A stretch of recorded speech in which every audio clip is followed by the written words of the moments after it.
Levittown. This is Sports Bash, presented by Ticketbash.com. Sports Bash, where memories are made affordable and where you'll never pay for a service fee. Check out Ticketbash.com for some great flyaway packages, including this weekend for Jets versus Dolphins in Miami, and later this month for Giants versus Falcons in Atlanta. Sports Bash is also presented by the Ryan Anthony Head Start Fund, a group of like-minded individuals trying to raise awareness to our future generations of all possibilities of success other than just college. For more information, visit www.lookwhomadeit.org. Sports Bash is brought to you by the Embassy Diner in Bethpage, located at 4280 Hempstead Turnpike. Every customer is considered family at the Embassy Diner. Mention Sports Bash, get a free dessert with your meal. By Living Legends Memorabilia and Collectibles in Rockville Center, Long Island's go-to store for sports, entertainment, and political memorabilia since 1996. They're also available for charity auctions. Mention Sports Bash when you come in. You get a free autograph photo. Stay tuned later in the show and find out what the Living Legends item of the week is. Give Warren a call, 516-826-4000. By Bearcat Billing Service, your trusted partner in medical billing. Experience the Bearcat way, personal, professional, and tailored to your needs. Give Gary a call at 516-796-2400. Tell him Sports Bash sent you. By the Marty Lyons Foundation, the official charity of Sports Bash Media. For more information, go to martylyonsfoundation.org. And by Collaborate Studios, a content marketing production facility. For more info, call them at 516-509-8277. Well, hi again, everyone. I'm Peter Schwartz. Welcome to Sports Bash. 516-465-3990 is the number to call. And now is a good time to get your phone calls in because we've got an action-packed show later on at around 1:20. I'm going to be joined by my good friend, MLB Media senior contributor Sweeny Murti. He'll talk about the Yankees and the Mets and the baseball offseason. That's coming up around 1:20, then around 1:40. We're going to be joined by the radio play-by-play voice of the New York Red Bulls, Matt Harmon. The Red Bulls taking on the LA Galaxy this Saturday in LA in MLS Cup as the Red Bulls go for their first ever MLS Cup championship, and they have been a Cinderella story so far, and we'll talk to Matt about it at around 1:40. We'll play Stump the Wiz later. We'll take a look at This Week in Sports History, and we'll check out the Sports Bash Media poll question of the day. And again, 516-465-3990 is the number to call on the show. Also, and this happens anytime I host a show, whether it's here, FAN, whatever, sometimes you could be a little bashful and not want to call a sports talk show. That's fine. That's why we've got the chat on YouTube. So if you're following the show on YouTube, just comment, live chat along with the show. Would be happy to respond. So you have that at your disposal as well. Thinking all day about how to start the show today. And for me, it's been a long day because I did updates on Boomer and Geo this morning. So I had even more time waking up early to think about how to start this show. And I just feel like we have started shows way too much talking about nonsense. And I'll start with the Jets. I mean, it doesn't get any more nonsensical than the Jets. So I don't really want to talk about them. And the Giants are trying to get to that point where they equal the Jets in nonsensical stuff. So I really don't want to talk about the Giants because the Jets play the Dolphins. At least there's some interesting aspects of a Jets-Dolphins game because it's a storied rivalry. Both teams certainly want to beat the crap out of each other. So they're at least, and I could speak as a Jet fan, there is that interest in watching the game on Sunday. The Giants-Saints, who cares? I mean, it's enough. Both teams playing out the string. At least the Jets-Dolphins game has some semblance of interest because there's some intrigue with Aaron Rodgers. Is he going to come back? Who's going to be the Jets coach? But the Giants and the Saints, I mean, and I think they're both playing at the same time on Sunday. So, I mean, you pick your poison. Watch the Jet game or watch the Giant game. But in any event, I don't want to start there, even though I just did that. But and we're going to talk to Sweeny Murti about the baseball offseason in a little bit. But that's kind of where I wanted to start because baseball's got to do something about free agency. When you look at the hockey free agency period, the basketball free agency period. As much as I don't like the legal tampering periods that both of those leagues have, and the NFL also has that too. There's a legal tampering period and then free agency starts. Baseball does not have that. There is a day that free agency starts. It's a certain time after the World Series. And it takes so long for something to develop. I mean, this Juan Soto sweepstakes, it is taking longer than trying to watch a 3-hour movie. You know, that's what it seems like. It's painful. And whether you're a Yankee fan or a Met fan, it's hard to, every day is a different rumor. And I don't even believe most of it. And that's going to be our poll question later today. I'll give you a little, tease on that. But the baseball offseason sucks.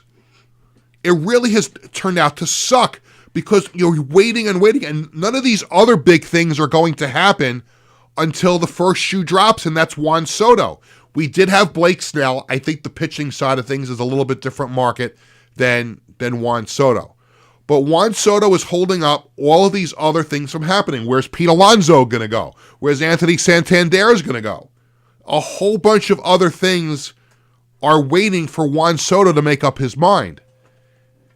And you look at hockey and basketball, mostly, football to a certain extent, but hockey, July 1st comes, boom, boom, boom, this team signed that guy, this team signed that guy, this domino fell, that domino fell, this guy's going there, this guy's going there. It's done, 1, 2, 3. The top bananas come off the board with all of them very, very fast. Now, in the NBA, the sign and trades could take a little bit longer to get together. But hockey, boom, boom, boom. This guy signed there, this guy signed there. Because you have the legal tampering period.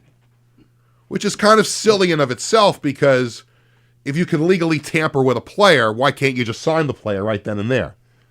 But that's what it goes. That's the way it goes. But baseball, we don't have that. So why is it taking so long? I don't understand this for the life of me. Why can't it be a scenario where Juan Soto picks has an initial round, or look, we're going to meet in this hotel. Anybody who's interested comes to this hotel on this day and this time, and you're going to get 15 minutes to present your initial offer. If we don't like it, you're out the door, go home, get back on your airplane and go home. And let's dwindle this down to the 4 or 5 teams that really legitimately have a chance to sign him. Most notably, here in New York, the Mets and Yankees. Why is this taking so long? This is what we want. Who's going to meet those demands? And you're going to have a team step up, or a team say, nah, that's too rich. To me, it doesn't seem that difficult. Like, what are we doing here? This has dragged on since Juan Soto said at the end of Game 5 of the World Series, I'm open to every team. Well, okay, that's great, but more than half the teams have no realistic chance. Who's paying $700 million or $600 million? It's the Yankees, it's the Mets, it's the Dodgers, it's the Red Sox, maybe the Blue Jays, maybe the Giants swoop in. But the 4 or 5 teams, maybe 6, that are legitimate suitors for him. Get them in a room, give them each a hotel room, go in, this is what we want. Okay, you're going to do that? Stay right here. We're going to go see if we can scrape a few more dollars off the next team. And then they go back and forth, and you can have this done in a matter of hours. And then all the other teams that didn't get him can now go on with the rest of their business. So this is bothering the crap out of me. Because as a Yankee fan, and if you watch the show and you follow me on my socials and you know my FAN stuff, you know I'm a Yankee fan. So would I love to have Juan Soto back? Absolutely. Not my money. Not my money. So, but as a fan, I would like to see my team try and do the best they can to bring in the best players. And I think Met fans feel the same way. And I would have more confidence that Steve Cohen is going to write the bigger check than Hal Steinbrenner is. Now, how badly does Juan Soto want to still stay with the Yankees? That's what we keep hearing. He wants to stay with the Yankees. But you know what? He also wants the bigger contract. So why don't we just get these teams in a hotel and wrap it up? Like the fabulous Thunderbird said. Wrap it up. You like that one, Tony? I did like that. You did like that one. Nice. That was good. Yep. It was a nice throwback, right? That was impressive. Yeah, there you go. Yep. See, I like it when he pays attention. What's I that? love it. What? But I mean, seriously, like, am I wrong here? Am I wrong? Like, why would this take so long? Pete Alonso, we heard some caller called up WFAN and said they were on vacation somewhere and they saw Pete Alonso in a restaurant. Well, Pete Alonso said he wants to come back to the Mets. Well, of course he wants. Of course he's going to say that. What's he going to say? I don't want to go back to the Mets? But we're going to have no idea where he's going to go until Juan Soto signs first.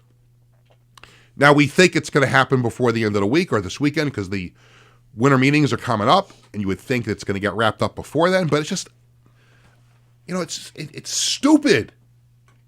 It's stupid. We know what the number is going to be around, so get the teams. Look, this is the parameters. Like, all Scott Boras had to do was say, this is what we're looking for. 15 years, $600 million, whatever the number is. Are you willing to reach that number? And they go around the room, or they go from room to room. Yeah, we're in. Yeah, we're in. Okay, we've got the 6 teams down to 3. Now, okay, what's your best offer? And then they go. I'm an idiot. So I the fact that this is bothering me, like it seems too easy.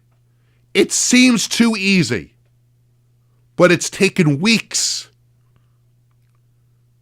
The World Series came and went. We had Veterans Day. We had a presidential election. We had Thanksgiving.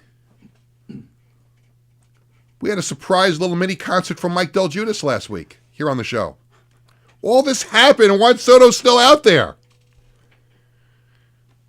I can't. And again, like, July 1st comes, and July 1st is a big day in the Schwartz household because it's my wife's birthday, but it's also NHL free agency day, which is also the Islanders never get the big guy that they're looking for because nobody, they don't get the big fish. So that's always a big day.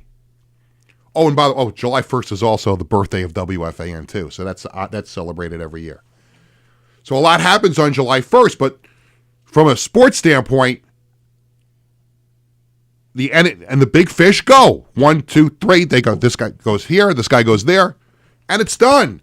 And then you can have the teams move on to the rest of their big business or their little business. And the same in the NBA. You've got these deals wrapped up, and baseball takes its sweet ass time. It's crap. And I know the winter meetings are very, very important. They're coming up. A lot of stuff gets done.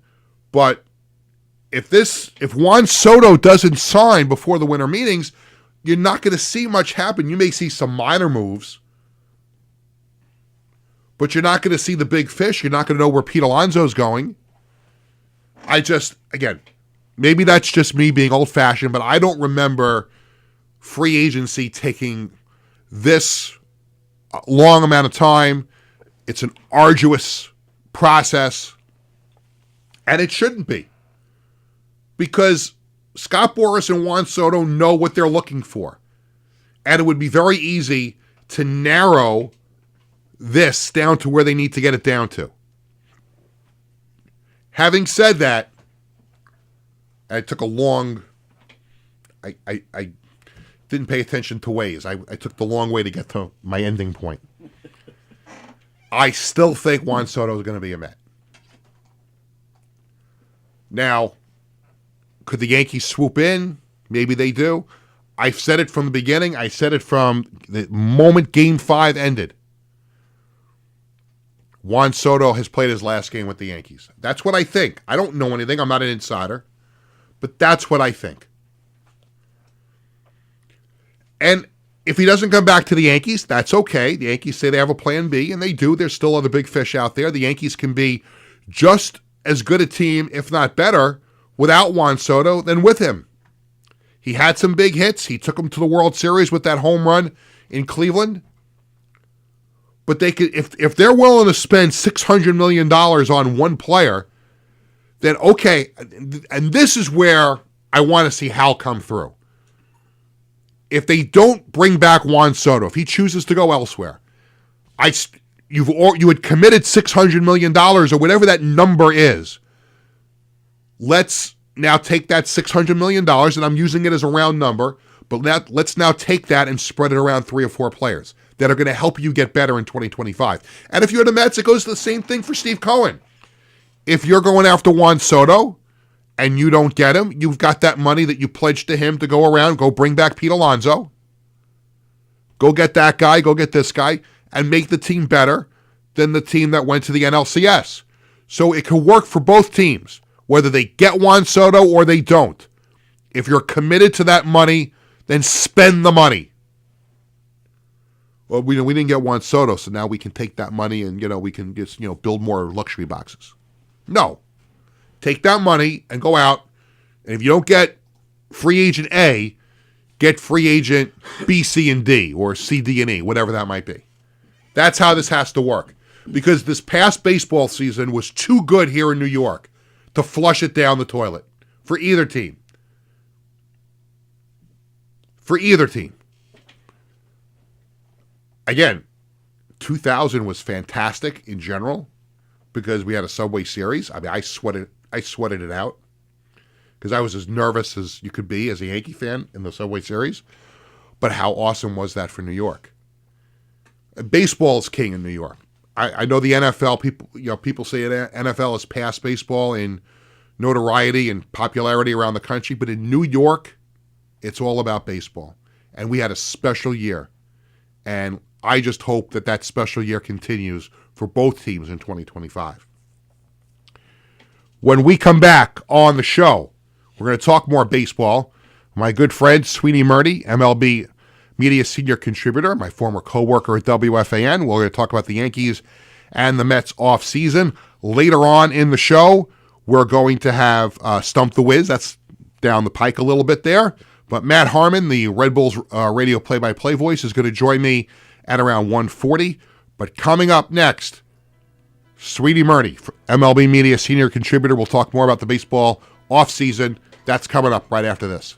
Hi, I'm Peter Schwartz. And I'm Vinny Tickets. We want to take a moment to talk about our fantastic sponsor, the Embassy Diner. Embassy Diner has been a beloved staple in the restaurant industry for over 50 years.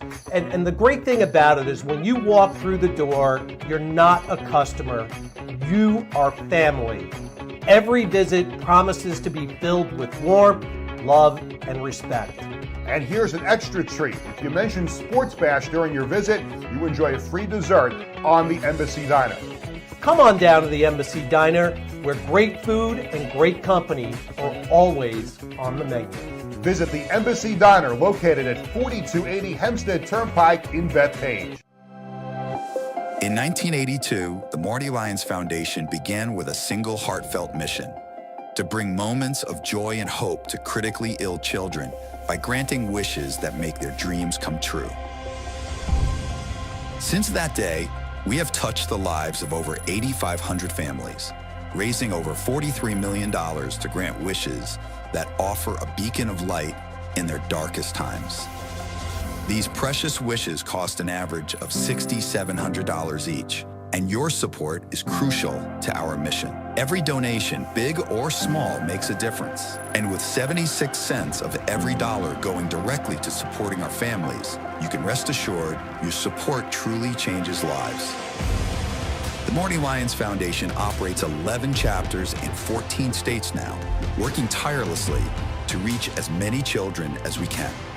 This dedication goes hand in hand with our commitment to transparency and accountability, earning us top ratings on Charity Navigator, Great Nonprofits, and Candid, which underscores our dedication to those we serve.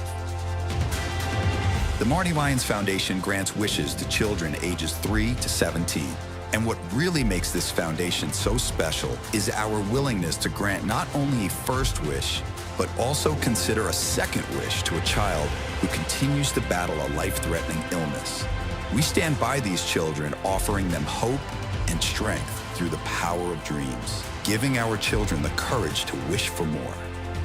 What's your purpose in life? Is your purpose in life to live in the big house and drive the nice car? No. Your purpose in this life is to make it a little bit better for those that follow and realize that we live for today to see a better tomorrow. Visit MartyWyonsFoundation.org to learn more and get involved.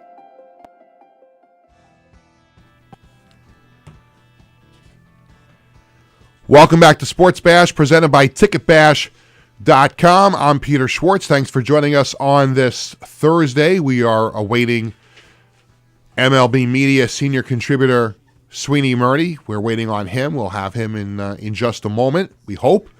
But in the meantime, we'd love to take your phone calls. 516-465-3990 is the number to call. And also make sure you are subscribing to Govs Comedy Club Podcast on YouTube so you can also follow along with the program. If you don't want to dial in, you can make a comment over the chat. And our big conversation right now is the baseball off season with the Mets and the Yankees. And what are they going to do? Who's going to get Juan Soto? And on the line with us to talk about it, I can't tell you how long I've known this guy. We used to work together at the Fan, and a really good friend, and he is now an MLB Media senior contributor. I want to welcome into Sports Bash, a repeat visit to Sports Bash, the great Sweeny Murti. Sweeny, it's Peter. How are you? Wonderful, Pete. How you guys doing today? Doing fantastic. Thank you for joining us. Before I forget, happy belated Thanksgiving and happy holidays to you and your family. And this is, as you know, a very big time of the year for family, and I know you're enjoying it, and wanted to send those wishes on to you. And same to you guys. You had a pretty good football season, I take it, huh? Yeah, well, not NFL, not the Jets. No. We're talking about family right now. Yeah. Oh, no, we don't have to bring up the Jets. Oh, yeah, Bradley had a great year at WestCon. They went 9-2. And they won their bowl game, so it was absolutely phenomenal. So, yes, that was outstanding. Very happy for you, proud for him. Yeah, not a bad freshman year of football, so that was pretty good.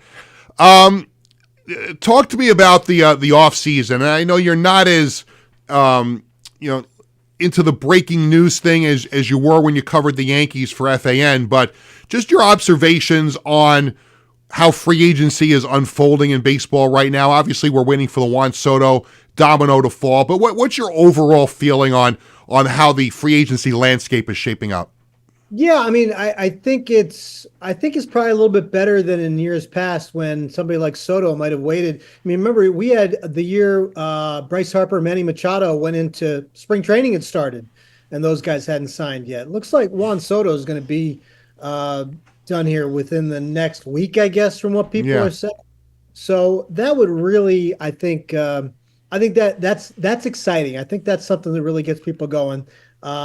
You're into holiday time, right? And people are going to start wanting to buy their Soto jerseys or their season ticket packages and wanting to, take a big run at some things to get excited for next year. And for the teams that are involved in Soto, if they have backup plans, well, those are going to start to fall right into shape. Not if they do have backup plans, those are going to start to line up. And it feels like there's always a flurry of activity at some point. And I mean, just to guess that it probably happens in the days after Soto signs, because then you start to see teams start to get serious about where they're going to spend their money on the rest of the market. Right, and then you have the winter meetings coming up too. So once Soto's domino falls, you're going to have all the GMs and all the executives are all going to be at the winter meetings, and that's where you really see. And I know you're an expert on covering the winter meetings, so you know how that goes on. Yeah, and I don't think it's as, I don't think it's as big of a turning point or indicator as it used to be. There's so much that gets done now. Brian Cashman has talked about, trade proposals via text, right?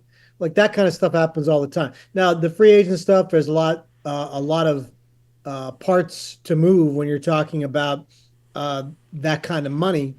And the trade proposals are a little difficult sometimes, but I feel like so much happens. It's easier to communicate with people now than it used to be 25, 30, 40, 50 years ago. So the winter meetings were a place where you'd get people to come together, and you'd have people, you have people making trades that maybe they regretted the next day because of the way they were wheeling and dealing at that particular point in time. It's a lot different now. Things are, things might take a little bit different turn once you get to winter meetings.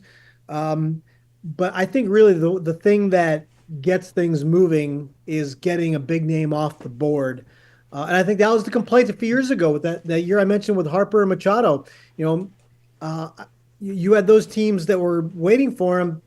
You were waiting, or you still weren't committing those dollars elsewhere, and you kind of had to get ready for a season. So this is exciting. I mean, you're still, by the time the winter meetings end, you're going to be 2 months away from pitchers and catchers, and won't feel like that long. The thing that's, I think, killing a lot of people about the Soto thing is just how long it has taken since the end of the season, because, he made the comment after Game 5 of the World Series, I'm open to listening to all the teams, when I think there's really, obviously 5 or 6 that are real serious contenders, including the Mets and Yankees. And you almost wonder, I would think going into this that Scott Boras and Juan Soto had a number in mind, and it would seem to me that it would have been pretty easy to, dwindle down the teams that were interested just by getting that out in the open right off the bat. Are you surprised it has taken this long after the World Series for him to sign, or do you think this is just normal operating procedure?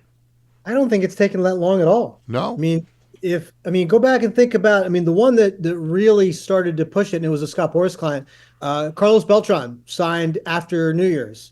And we were all kind of waiting around going, what's going on? Because it had been a month after the winter meetings. And, that was still a point in time when you thought December was a lot of the free agent movement. And Beltran signed with the Mets in January. I mentioned how long that Machado and Harper took. We've gone many off seasons recently, very recently, that you're after Christmas and there's still a lot of big names on the board and you're wondering what's going on. The fact that we got to Thanksgiving and people were saying, and Thanksgiving's late, I understand, but we got to December 1st and people are saying Soto's going to make a decision almost any day now, and it could be by the end of next week. That's not that long. I mean, you're talking about it happening before the winter meeting. You just got done talking about how, the excitement of deals at the winter meetings. Now we're talking about Soto potentially signing or deciding before the winter meetings. The World Series ended in, November 1st or something like that. So you're barely 4.5 weeks removed from the end of the World Series. The teams that were interested in him had to make their pitch. Then you had to have time for a second level of, okay, now where are you going to go? Negotiating is a hard thing. And I don't know why people expect it to take, 5 seconds when you're talking about hundreds of millions of dollars at stake. And you're talking about a player who's going to decide, this is where I'm going to play for the rest of my career, pretty much. I'm just impatient. Yeah, you think so? You're a Jets fan. You can't be that impatient. Oh, please, Sweeny, come on. That's the second Jets mentioned during this interview. I don't think that this has taken long at all. We're talking to Sweeny Murti, senior contributor for MLB Media, and he's joining us here on Sports Bash. So once we get the Juan Soto domino to fall, at least from a New York perspective, I think a lot of eyes will be on Pete Alonso, and I think there was a point during the season and maybe even, into the playoffs a little bit where a lot of Met fans were resigned to the fact that he probably wouldn't come back. But then he hit the big home run against the Brewers and had a big postseason for the Mets. And I would think from a local standpoint, that would be the next big thing to happen. And what's your gut feeling on where do you think both sides stand on Pete? I'm sure he wants to come back. I'm sure the Mets would love to have him back. Yeah, both of those are true. I'm sure it's just where's the price point meet? Right. that's always the deciding factor here. It's like, it's not about, do you want to be here? Do they want you? How much you willing to pay? And he's in a tricky spot. These, when they get to free agency and you're talking about trying to commit to the into mid to late 30s potentially, for a guy who's not as athletic as maybe Juan Soto or some of the other players you're talking about in the free agent market, but he's got home run power that even in an era when people are hitting home runs, a guy who's going to hit that many that consistently is going to command a lot of money and should. So I don't know where that ends up, but there's just one thing about guys like that, okay? When you leave, and Soto has moved around already, so he's not in the same boat necessarily. But when you have played only one place in your career and you go sign somewhere else for big money, you have no equity with that fan base.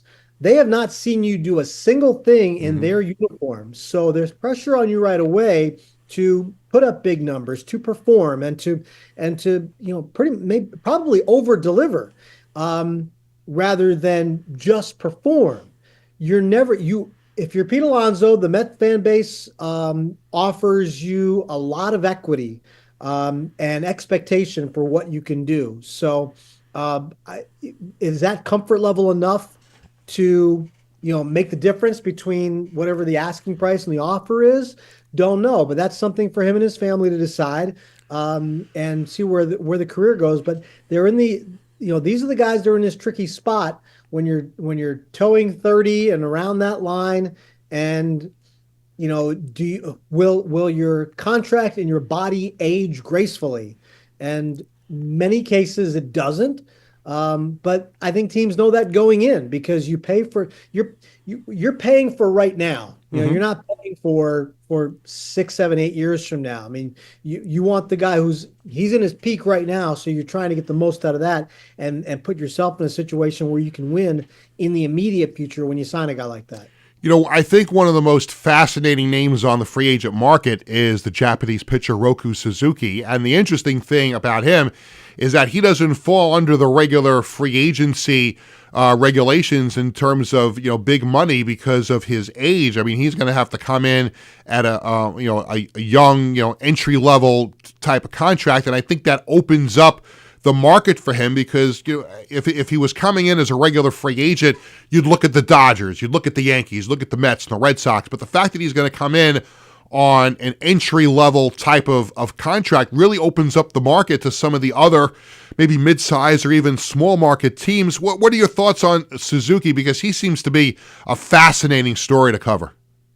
Yeah, I mean, I think we saw him in the WBC. Roki Sasaki is quite an electric arm, and anybody can have him. And I think that's the sales pitch of what these teams are doing, because it's not that big of a gap when you're talking about what you can offer, because it's all based on the international free agent pool money. So I think, and that's something that's going to take a little bit longer to play out, because I believe he's on the 2025 pool designation, which doesn't start for another month. So this will be a little while longer. But I mean, I think one of the things we've seen is, especially lately, I mean, we've seen guys like Yamamoto and Imanaga and all the Japanese pitchers that come over, they make an immediate impact. And it's no longer a question of, are these guys good enough, or can they adjust? Think about it, wasn't that long ago. We go back to Masahiro Tanaka 10 years ago, and there were a lot of questions about size of the ball, the rotation, all these things. We've seen enough successful Japanese pitchers where, this is not a question anymore. And we've seen them play against high-level competition in things like WBC or the Olympic tournaments. And, so there is a lot of interest for guys like that, because you're taking a risk with everybody. But I think, 20 years ago, it was seen as a different kind of risk because there were a lot of unknowns. I think we've managed to equalize a lot of that. And you're looking at a pitcher like Sasaki and saying, this is a top free agent, regardless of where he's been pitching for the last however many years. Sweeny, we have a comment on our YouTube page from Glenn in Flushing, and he wants to ask us, to give our opinion on that golden at-bat story that has circulated, where Commissioner Rob Manfred has kind of floated that idea. I mean, I don't really take it seriously. A lot of people are not. Where do you stand on that idea? And to me, it would just, as much as I hate the Ghost Runner, I think this would be worse in ruining the integrity of the game. I haven't read through like what the whole machinations of the rule would be. Like I don't know like what exactly would qualify the situation and how you determine that. So I can't really fully comment on what it looks like, what it would look like in application. But I think there are a lot of ideas that get floated out, and some of them go through and some of them die on the vine. And we kind of see. I think a lot of the things, baseball's in a weird spot because so many people will say, "Oh, you're not appealing to the young fans," but then they don't ever want to change anything. Okay, so your solution is to keep the game exactly the same, yet have it appeal to younger people. There's always some movement in every other sport too. You got to change the rules and tweak the rules here and there, and figure out what works to make the game exciting product for the fans. Well, and they nailed it with the pitch clock. To me, the pitch clock has been the best thing that's happened to baseball in a long time. Pitch clock has helped a lot of things. You're taking advantage of the athleticism of the players too with the bases, and the stolen bases have gone up. So these are things that I think were absolutely helpful, and a lot of people probably griped about it when they started. So I don't think that every rule proposal has to be thought of as being accepted. And there are going to be plenty more that are going to be thrown out there. We'll see as time goes here, what goes in and what doesn't make the cut. I was reading about Roger Clemens. Roger Clemens tweeted something about. I think it was basically. Let me get this straight. I strike out Shohei Ohtani. He just gets to bat again. Again, without having seen like how it works. I don't think that's the spirit of it. I think the spirit of it sounds like it's bring up somebody who wasn't scheduled to bat that inning, right? Like 7, 8, 9 is coming up, and you could put your 3-hitter in there instead. Not the 3rd hitter strikes out and he gets another crack. Right. But again, I don't know how it works, and I don't think we're even close enough to thinking about that. Let me close with this and circle back to the Yankees and the Mets. I think regardless of how the Juan Soto and the Pete Alonso situations straighten out, it seems that both teams are committed to spending a boatload of money to make changes, make improvements, and ensure that we probably have a similar type exciting season in New York next year. Do you have the same kind of feeling that the Mets and Yankees, regardless of how those two player issues work out, that we will see a really good season of baseball in New York? Well, I mean, just remember we came really close to a Subway Series, first time since 2000. I know you remember because you were at all those games, right? But remember what happened the year before, 1999. We came really close. Yeah, the Yankees made the series, and the Mets fell a little bit short. Kenny Rogers messed that up. Does this sound familiar? Right? Like the idea of with teams that and these two teams are not alone. There are a lot of teams that made the playoffs this year and could have considered themselves really on the brink of making it to the World Series, right? You had teams that made great runs like Detroit and Cleveland, and Kansas City was a big story, and Baltimore's been knocking on the door for a couple of years, and San Diego and the Phillies, and these are all teams that should think we're going to make this next move. And however you add, whether it's trades or spending big money on free agents, you're thinking of making your team this much better so you can take that next step. We're excited in New York because, we saw it happen a generation ago, and you can, if you play it out, you can kind of see this still. The Mets and the Yankees haven't been good in the same season a lot. They've, it's only been a few short times in their history where they're both competing and saying we could possibly see them in the World Series. You're in one of those periods now. But I don't want it to, I don't want people to forget about these other teams that I just mentioned. we're so close. I mean, you're a drop fly ball or a home run away from all these series changing in many fashions. So that's how close I think some of them were, and I think it's I think it's going to be fun to see how these teams load up in the course of the next couple of weeks and get us excited for the next season. No question. Sweeny, thank you so much for spending some time with me again. Happy holidays to you and your family. Hope to see you again soon. Same, Pete. Have a good one. Nice to talk to you again. You too. Thanks, Sweeny. Sweeny Murti, MLB Media senior contributor. When we come back, we're going to switch gears, talk a little soccer with the voice of the Red Bulls, Matt Harmon, as the Red Bulls play LA on Saturday in MLS Cup. We're going to talk to Matt. We're also going to have Stump the Wiz coming up. We've got This Week in Sports History. So much to do. Oh, I forgot the Sports Bash Media poll question of the day as well. Tony is giving me a dirty look because he can sense we're going to go overtime again today by a few minutes, which I will apologize for later. But we are coming back right after this. Hi, I'm Peter Schwartz. And I'm Vinny Tickets. We want to take a moment to talk about our fantastic sponsor, the Embassy Diner. Embassy Diner has been a beloved staple in the restaurant industry for over 50 years. And the great thing about it is when you walk through the door, you're not a customer, you are family. Every visit promises to be filled with warmth, love, and respect. And here's an extra treat. If you mention Sports Bash during your visit, you enjoy a free dessert on the Embassy Diner. Come on down to the Embassy Diner, where great food and great company are always on the menu. Visit the Embassy Diner, located at 4280 Hempstead Turnpike in Bethpage. Hi, I'm... Living Legends Memorabilia and Collectibles is the best place to find autographed entertainment and sports memorabilia. We guarantee the authenticity of each and every item in our shop to provide you with quality collectibles anytime you browse our inventory. Our memorabilia includes autographed photos, sports equipment, jerseys, hats, and other paraphernalia from current athletes and legendary sports stars. If you prefer the entertainment industry, we have signed posters, albums, and photographs from classic movie stars and today's celebrities. To give back to our community, we participate in fundraising auctions for local charities.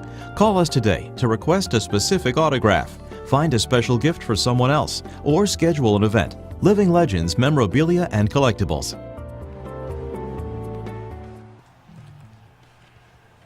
Welcome back to Sports Bash, presented by TicketBash.com. I'm Peter Schwartz. Just want to let you know that this portion of Sports Bash is presented by TicketBash.com, where you'll never pay a service fee. Check out TicketBash.com for MLS Cup tickets as the Red Bulls face the LA Galaxy at Dignity Health Sports Park in Carson, California on Saturday, 4 o'clock Eastern, 1 o'clock California time. And to that point, we welcome in the radio voice of the New York Red Bulls, Matt Harmon. Matt, it's Peter. How are you? Peter, great to talk to you.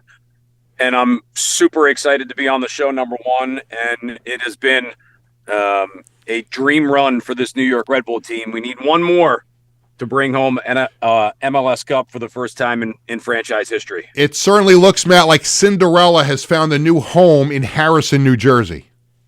You know, it's been really interesting because if you're a fan of the team or a fan of Major League Soccer or soccer in general, I mean, the talk around whether it was the Metro Stars or now the Red Bulls has been, prior to this year, 28 years of hard losses, being potentially the best team going into the playoffs, but always coming up a little bit short. And a team this year that goes in as the 7th seed in the Eastern Conference. Nobody gives them a chance in the opening round against Columbus, who's the defending champs from a year ago. Beat them in 2 games in a best of 3. And, I mean, what the team has been able to do with a win in Columbus, a win at Citi Field against New York City, and a win last week down in Orlando, Red Bull is the only team in MLS playoff history to win 3 games in a row on the road. You've got to go all the way back to 1998 when the Chicago Fire, in their first year in the league, wound up winning MLS Cup. It's just been unbelievable. Yeah, it's been amazing, and the Red Bulls once again are going to try to buck a trend from the regular season. Now, during the season, the LA Galaxy 16-0-4 at home. I think that's a total number. And the Red Bulls during the regular season were 4-6-7 on the road, but they've been 3-0 in the playoffs, as you mentioned, and now they're going to try to do something that nobody has done this year in Major League Soccer, and that's go into the Galaxy's home stadium and come out with a win. You know, I think the interesting part of it, and I was talking with somebody about it the other day, I actually love the fact that the Galaxy, in fact, have not lost at home this year. If you looked, it's a little bit misleading. If you went to the MLS standings webpage, you would see in the regular season, I think it says 13-1-3. The one loss was against LAFC at the Rose Bowl. They played over 4th of July weekend. Mm-hmm. That was a Galaxy home game, but it wasn't played on their home field. So yes, in fact, with the playoffs, of which the Galaxy have been incredible. I mean, they steamrolled Colorado, completely beat down Minnesota. Tough game last week against Seattle, in which they won 1-0. They have been so good. I actually think it's great because amongst all the other pressures that these teams are going to be thinking about, you've got a Galaxy team that feels like they are unbeatable at home, and they have been so far this year. I think that actually plays into Red Bull's favor because no one in any of the 3 games or any of the 3 series prior to this one has really given New York a chance to advance. Maybe the NYCFC one, and I think it's just another thing that Red Bull can hang their hat on and say, hey, it's another reason to play with a chip on our shoulder and another reason people don't think we're going to be able to win. When you look back to the Eastern Conference Final against Orlando, the game is scoreless, and Andres Reyes heads in a great free kick from John Tolkien, a New Jersey native, a wonderfully placed free kick headed in by Reyes.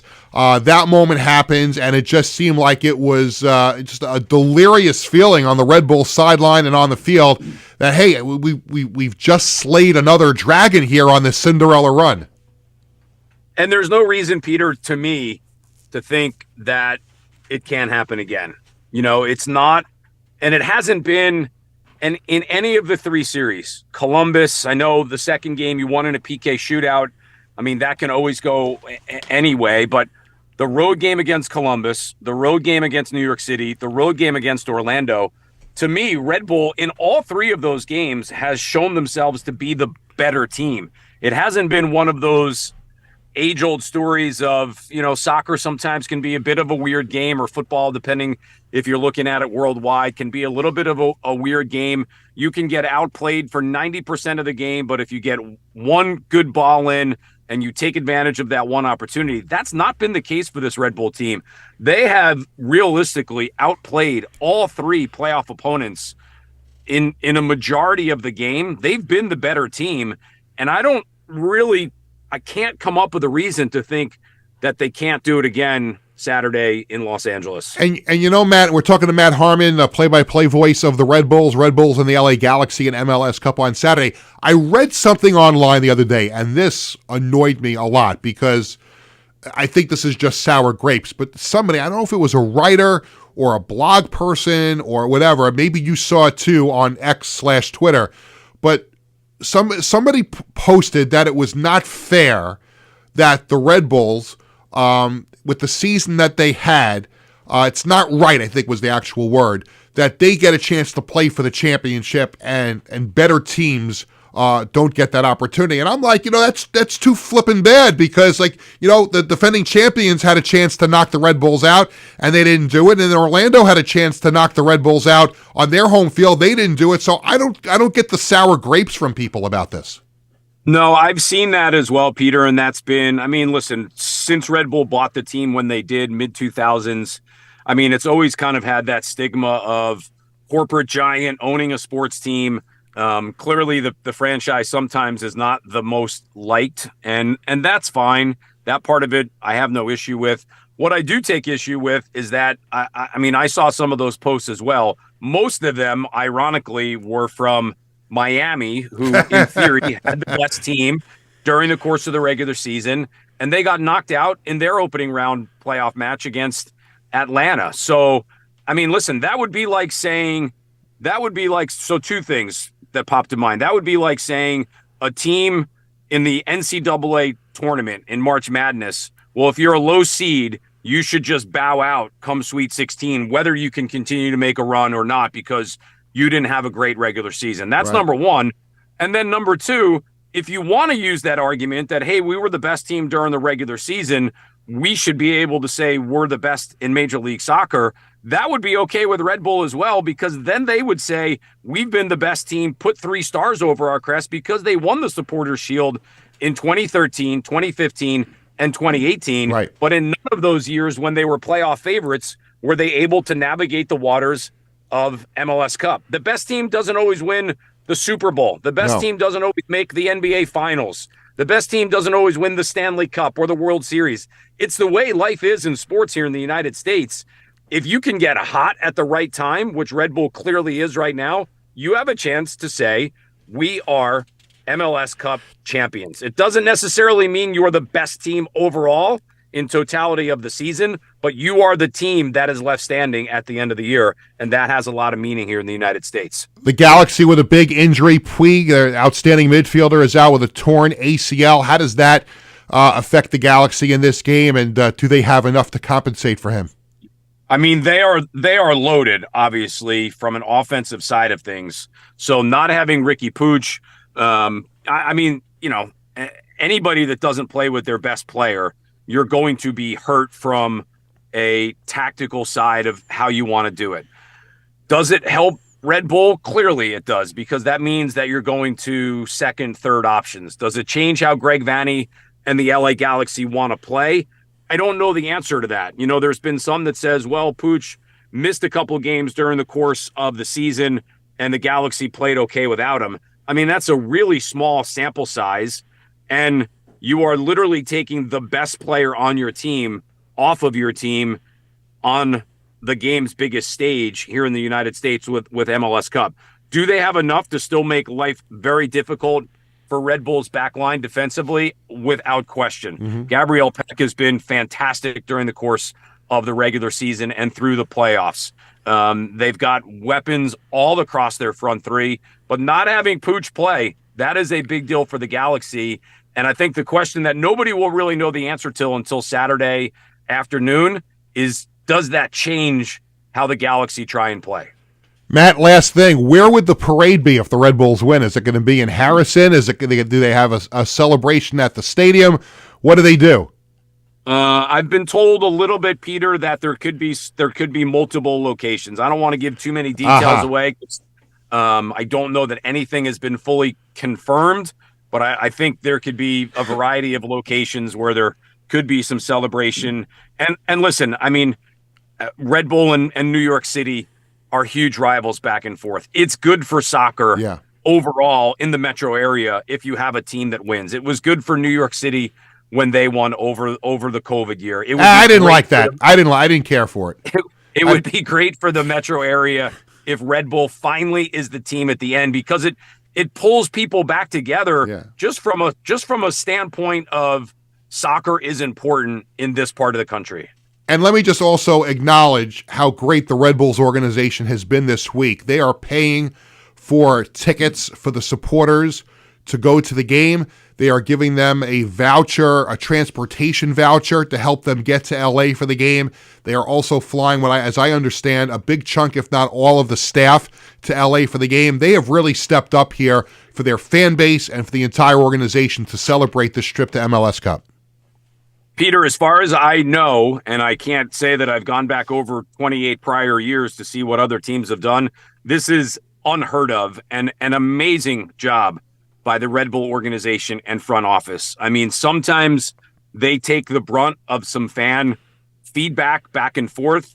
We have the best stadium in Major League Soccer in Red Bull Arena to this day, from when it opened till even today, even though there's some shinier wheels that are in Major League Soccer, Red Bull Arena is still the best place to go watch a game. And a long-suffering fan base has been rewarded from a front office that is bending over backwards to make sure that this is the experience everyone has been waiting so long for. So yes, to pay for tickets, to help with travel, to organize things when they're on site, to make sure supporter groups are taken care of, season ticket holders are taken care of. unprecedented as far as I'm concerned in Major League Soccer, and an amazing job by our entire front office. And yes, to that point, I don't think anyone, if you put your hand up and said, I want to go, if you work for the team right now, have you been told you're not allowed to go? If you want to go, you can go and enjoy what hopefully is a great Saturday afternoon in Carson. That is unbelievable. Matt, thank you so much. Enjoy the game and the call on Saturday, and thank you for spending some time, and let's go Red Bulls.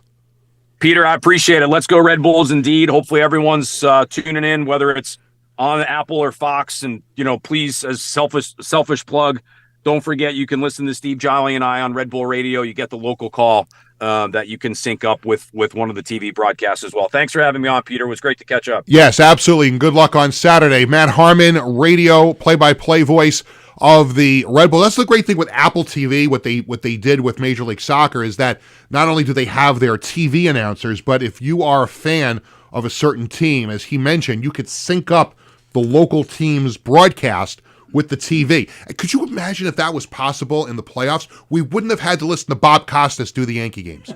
Could you imagine how great that would have been if I was just able to push a button and I could have had John and Susan instead of Bob Costas? I mean, I like Ron Darling, don't get me wrong. He's great. But could you imagine how great that would have been? And that's what MLS fans have in store on Saturday. We still have a lot to do in a short amount of time, and Tony's gonna get the whip out, and he's gonna stomp on me. But we had an action-packed show. It is time to welcome in Wiz for Stump the Wiz. Welcome back. Hey, good to see you again. Good to have you back after a little hiatus there, but we are glad to have you. You can submit your best sports trivia questions to the Sports Bash Media X/Twitter page. If we pick your question and you stump the Wiz, you will win, and we are giving away 2 tickets to Saturday's Islanders-Carolina game at UBS Arena, and we are going to get the contestant. Hold on one second. I have it on my phone. Here we go. You ready? Do we have 2 minutes on the clock? Do. Tony has 2 minutes on the clock. I'm going to give the question, and then I'm going to say the magic words, and then we'll be off and running. Here we go. The question is, which New York Met was the first player in Major League history to be traded for himself? Ready? Which Met, first player in Major League history, Major League history to be traded for himself? We have 2 minutes on the clock. And away we go. I mean, if you're traded for yourself, that would feel like a bit of like an oxymoron, because someone would be trading someone for someone else, unless it's like someone with the same name. But I don't think that's what it's like in that situation. No, it's the same person. Ooh, is it someone I know or an unknown? Well, I don't have your Rolodex, so I don't know if you actually know the person. I feel like That's a great question, Tony, right? I feel like this was I feel like this was a long while ago. That would be correct. That would be the hint that I would give you. I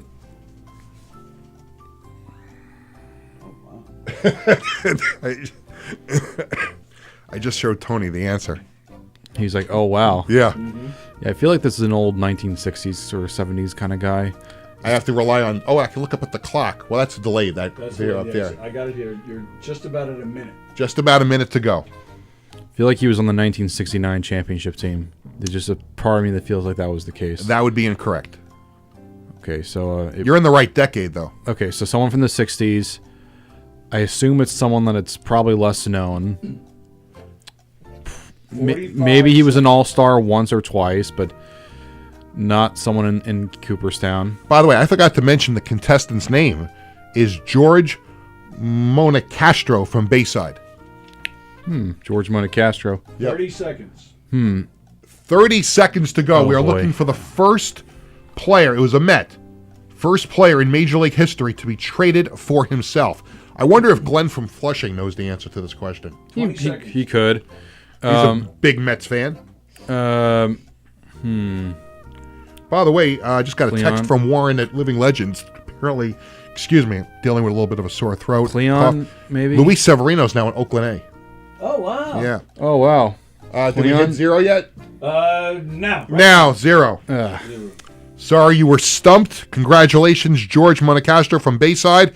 You are going to see the Islanders and the Hurricanes Saturday at UBS Arena because you stumped Wiz with the question, which Met was the first player in Major League history to be traded for himself? The correct answer, Harry Cheedy. 1962, they acquired Harry Cheedy from the Cleveland Indians for a player to be named later. That player ended up being Harry Cheedy, who was sent back to Cleveland.